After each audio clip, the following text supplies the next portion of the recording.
Yes, thank you, Shada. Thank you all for coming.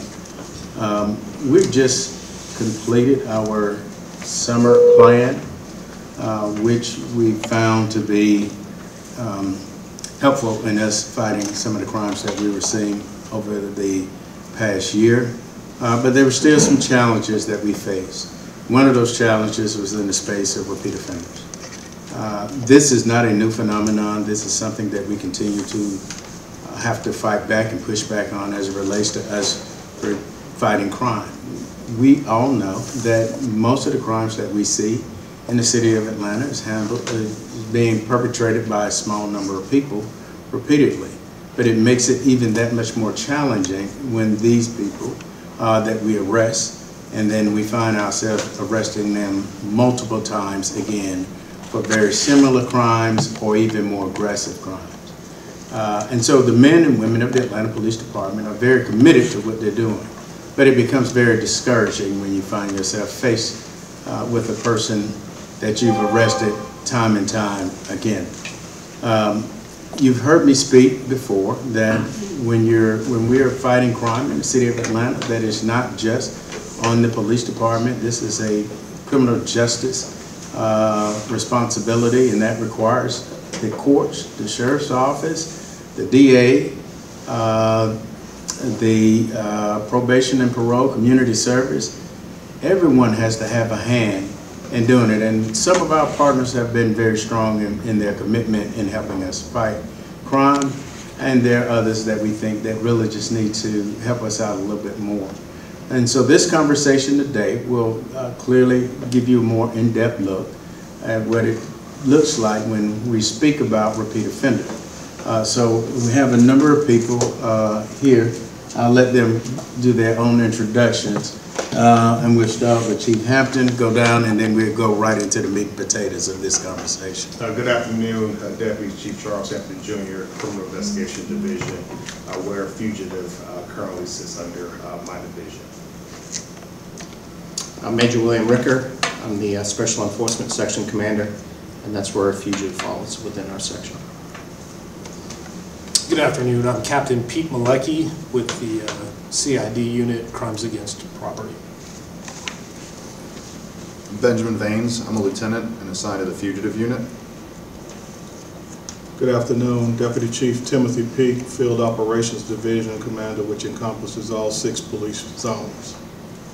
And before I turn it over to the team, I want to talk about what we are doing around repeat offenders. At first, the Atlanta Police Foundation pulled together a committee to take a look at what we were seeing around repeat offenders. And this coalition is not just the police department, not just the foundation, but collectively a number of people that have responsibility for criminal justice throughout.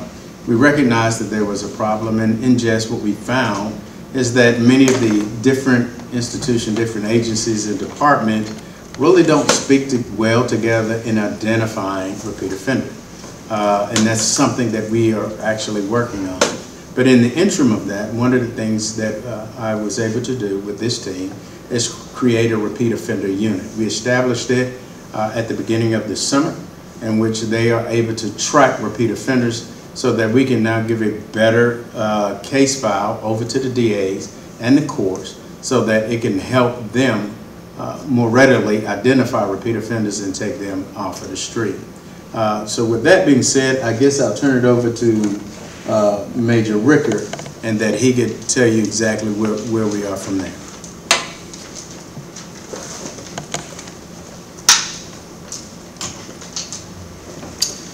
Good afternoon. So, like I mentioned before, the Fugitive Unit falls within the Special Enforcement Section.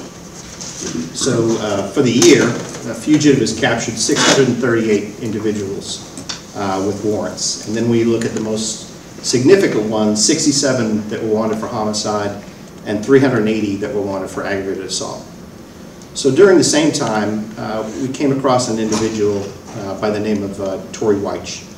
And he had been picked up by the Fugitive Unit, and shortly thereafter, he had been eventually been put out on bond and was involved in a short police pursuit where he fled and was captured with a handgun and some marijuana. He was also wanted for an aggravated assault charge at that time.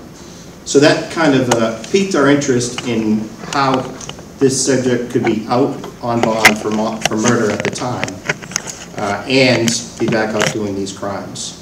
So we took a closer look and went back for a little over 60 days, and I pulled the histories from the fugitive unit of the people that they were capturing for aggravated assault and murder. And we noticed two major things. One, most of the individuals were getting out within a couple days, and the bond was generally low. So on average, $28,000 was the general bond amount. And then of course, when you talk about being able to just pay 10%, that's a significantly small amount for people to be out back on the streets. In one case, James McClendon, who had 39 cycles, his bond was a $54,000 surety bond. So for murder, he can get out for basically $5,400, which you know, obviously that caused some issues on our side. So during the period of time that I was looking at, which was basically the beginning of June to August, there were 129 offenders that were checked, and out of those, there were 34 of them that were out on bond. So that gives us a little snapshot of something that we see as a problem, is that the most significant people that the fugitive unit is capturing, they're back on the streets within, for the most part, 2 days, which causes us a lot of concern.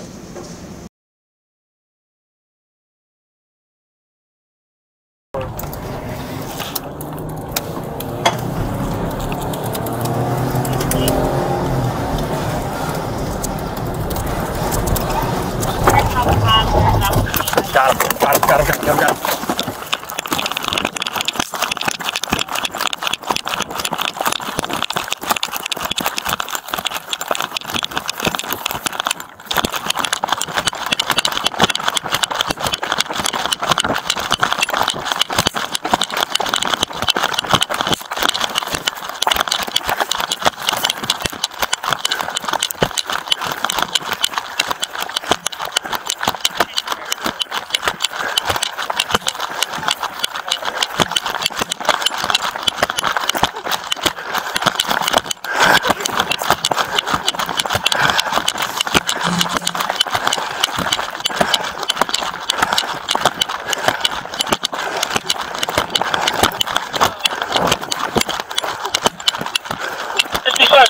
Pursuit of one of them. I got another one detained. The third one, I believe, is going to be a black male, black shirt. East on Meldrum, I believe. Toward north side. Get on the ground. On the ground. Meldrum, north side. Hands behind your back. You still have eyes on 7-8? 5 on 7-8? Negative. He's a couple blocks off. I'm with the driver in the vehicle. Where's the 5578? 7-8, I'm at Meldrum and Cameron Alexander, one detained. One outstanding is going to be black male, black shorts, black shirt. He lost both his shoes running. He was Meldrum, let's see, southbound, coming up to, I'm sorry, Elm southbound, coming up to Cameron Alexander was last known location for him. Oh boy. 3-1 radio, can you give me that location one more time? We're overhead. Elm Street and Cameron Alexander was last known spot. Black male, black shorts, black t-shirt, dark skin, and he lost both his shoes. The driver ain't got nothing to do with it. Okay. I made him keep going. Is your name Eric? No, hell no. It might not be Eric that I saw. All right. You good? Yeah. All right. Thanks for not Okay, thanks for not making me tase you. Do you want to lay there or you want to start walking to kind of breathe a little bit? All right, let's go. I don't know where your shoes are. I'll try to find it. I ain't got no weapons on me though. You good. You want to sit there for a second? I'm good. All right. Yeah, I saw that. Oh, it's empty. Ricker, do you want to go over his charges and go into any more detail about Tory Wright or any of the other suspects that are on the list? Well, I'd like to say this just about, and there's several of them on here. I don't have to go one by one. But in a lot of cases, the aggravated assaults listed on here are domestic violence related. And in several cases involve, incidents that occurred with small children present. And as we all know, domestic violence doesn't go away right away. And putting these people back out in the street again just puts those families further in harm. As you were able to see in the video, that an individual, again, a repeat offender, and which is a common phrase that we hear, is a felon that had a weapon on them even after being charged with a felony. That's a common issue that we face in the police department. And again, when we can't get these people off of the street in the right amount of time, appropriately, this is what we are facing. This is what our community is facing. We're facing felons that get guns to go back out and commit further crimes. And this is where we need the assistance of our courts, our DA, our criminal justice system to help us get these individuals off of the street. And I'd be remiss if I didn't state that I think we're moving in the right direction. I applaud the DA's office on their level of aggressiveness in doing it. I applaud the Sheriff Department on them helping us take more people off of the streets. But again, there's still more work to be done as it relates to making sure that we're not going after the same people repeatedly, because it takes a lot to have to track these individuals down again after the units have taken additional warrants out on them. And then we have to turn it over to the fugitive unit, where they are now going back out to get an individual off the street that they've arrested before. And this is problematic. It is problematic for us to continue to be in a space of just repeatedly arresting some of the same people. Captain Malecki, Lieutenant Banks, do you have anything you want to add as it relates to the capture, what happens as it relates, and Chief Peak, the morale of officers when you've arrested someone multiple times and you continuously see them back out? You don't want to speak to that? Well, I think just looking at that video, it shows that the men and women of the Atlanta Police Department are out there every day, going above and beyond, trying to get these individuals in custody. So it is naturally frustrating, when they're able to do so. In the video we saw of Mr. Weish, this is taking place while he's out on bond for murder. So they're putting themselves out there, they're going above and beyond, getting these individuals in custody. So naturally, there is a little bit of frustration when you see them quickly released, in this case, the very next day. So he killed someone who was out the next day? So he was out, when this incident took place, you saw on video, he was out on bond for a murder charge. After this arrest took place, he spent 1 day in jail for this incident where the officers pursued him and got him in custody with another weapon. How many of these suspects on this list are charged with murder? So on this list, there are two. Well, Mr. Weish had a murder, and then Mr. McClendon was charged for murder. And when we tracked him, we saw that he spent the most time in jail out of everyone on this list at 21 days. After the murder? After the murder, before he was given a bond. And why are they getting out? What is it? Is it just how are they getting out on a murder? So they're granted a bond amount, and they're able to be in a financial position where they can post that bond. And then, of course, they're back out. And I think one of the interesting observations of the individuals that we polled is, these are not one-time offenders. The criminal histories on these range from 3 previous arrests up to 77. So there's a very extensive criminal history and a pattern of repeated behavior that we're seeing. And that video was from an aggravated assault? Correct. He had an aggravated assault warrant. He was arrested, and then they found that handgun and some marijuana on his person. And then he was out the next day? Correct. And the challenge that we see from a field operations standpoint is when we consistently see the crime patterns and the beat officers and the officers are out and constantly patrolling and responding to situations. It's a little disheartening to get a person and take them off the street only to find out that you're having to turn around a day later, a week later, to learn this pattern all over again, only to find that you're taking the same person off the street again for that same type pattern, just in a different area. So it's just a strain on resources constantly, and we're battling with the same things over and over again. So that's a very unfortunate role to be in. How do you keep then inspiring the officers? Obviously they know to do the right thing, they're here to do the right thing, that's why they took the oath and stuff. But I'm sure, like, you know, you'd have to come up with new ways to sort of motivate them. So from the fugitive perspective and a fugitive detective's perspective, for the detectives assigned to my unit, that's a very good question. Our job and the nature of our job is to go after high-risk offenders or violent offenders. So that in itself has value. It can become frustrating when you do pour all your investigative resources, all of your efforts into taking a murder suspect off the street to find out they're out again, and then a month later, 2 months later, you receive another fugitive file on it, and it's going to go back to that same detective, and you're saying, wait, I did all this work to take this offender off the street, and he's back out, or she's back out.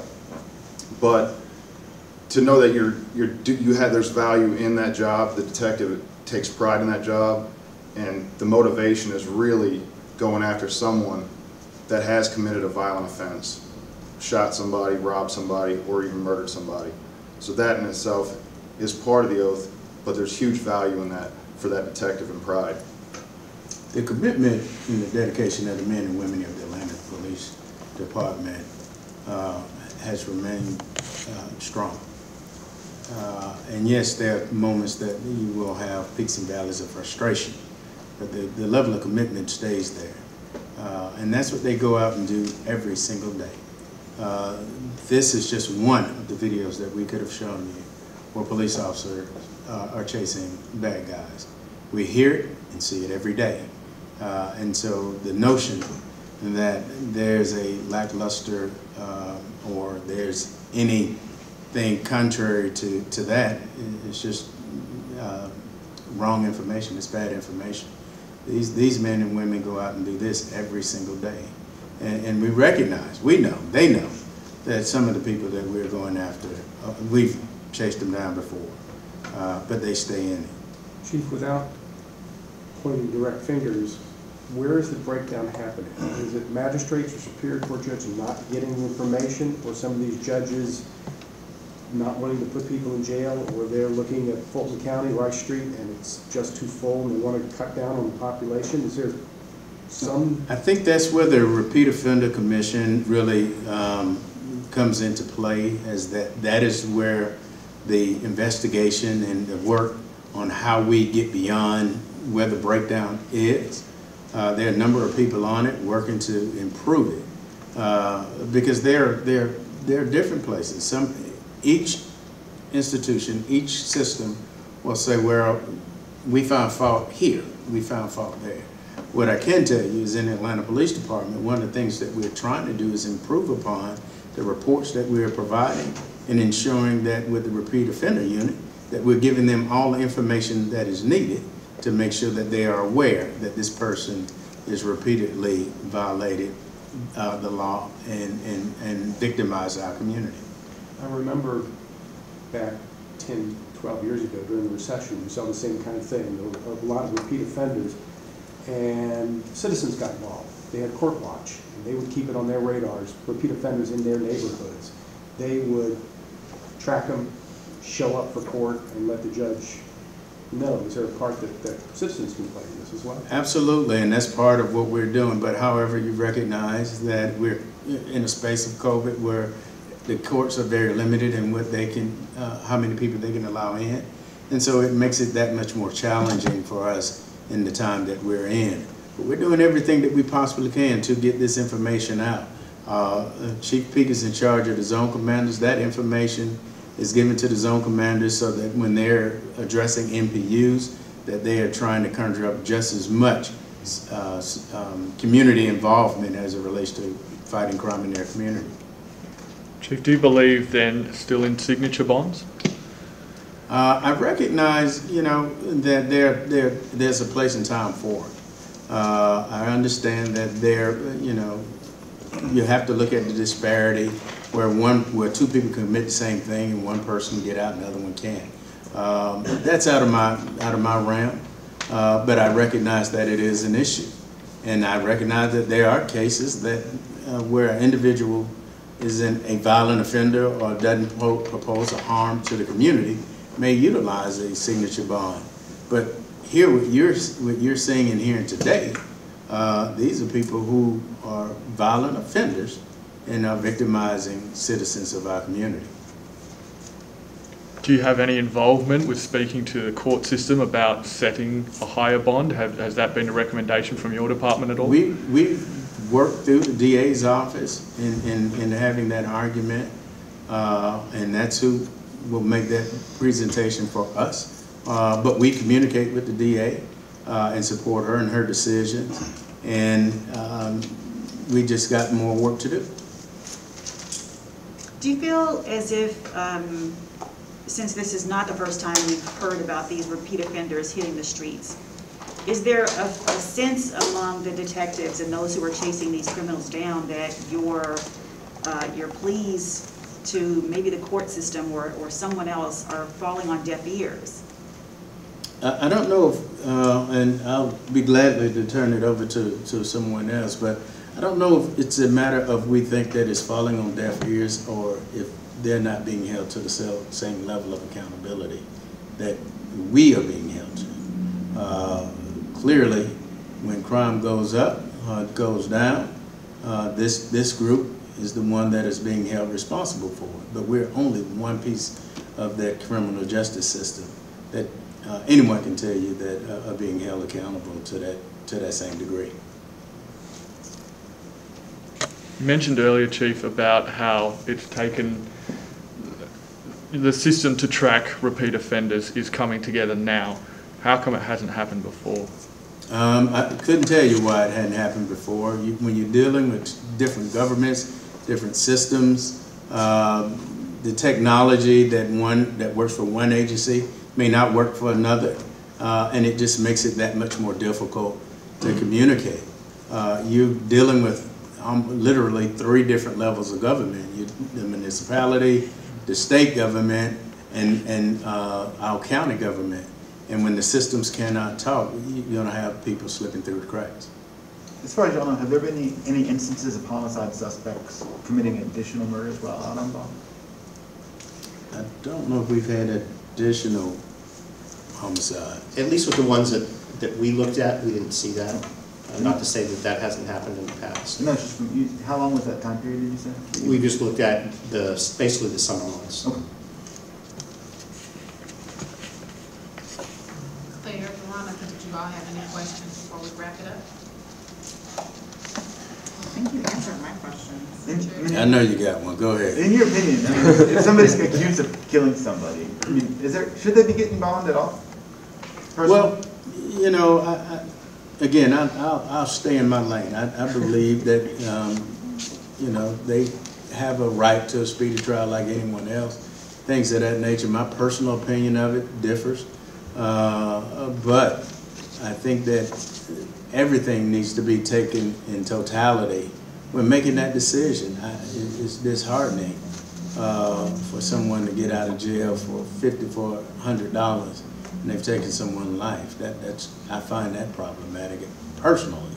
But again, that's out of my decision making and out of my realm.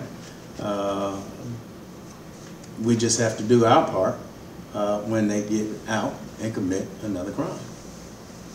Chief, you said, I'm sorry, you had a follow-up? No. Chief, you mentioned much earlier on, we need some help, I think were your words. Mm-hmm. Who can help? Everyone. Again, you'll continue to hear me say public safety is not just a police responsibility. It takes all of us to have our hand in public safety.